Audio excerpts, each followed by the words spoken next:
तर एक अतिशय महत्त्वाची बातमी उपमुख्यमंत्री एकनाथ शिंदेंकडून पुण्यात जय गुजरातची घोषणा करण्यात आलेली आहे। एक अतिशय महत्त्वाची बातमी आपण बघतोय। जय हिंद जय महाराष्ट्र आणि जय गुजरात अशी घोषणा यावेळेस करण्यात आली। अमित शहांच्या उपस्थितीत जय गुजरात अशी घोषणा उपमुख्यमंत्री एकनाथ शिंदेंनी केली आहे। आदब से झुक जाता है। धन्यवाद। जय हिंद जय महाराष्ट्र जय गुजरात। आदब से झुक जाता है। धन्यवाद। जय हिंद जय महाराष्ट्र जय गुजरात।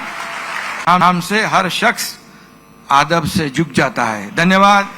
जय हिंद जय महाराष्ट्र जय गुजरात। हमसे तर आपण बघतोय उपमुख्यमंत्री महाराष्ट्राचे एकनाथ शिंदे यावेळेस शिवसेनेचे सर्वोच्च नेते एकनाथ शिंदे आणि जय गुजरात अशी घोषणा देत आहेत, तेही पुण्यामध्ये यावेळेस उपमुख्यमंत्री एकनाथ शिंदे यांनी जय गुजरात अशी घोषणा दिलेली आहे।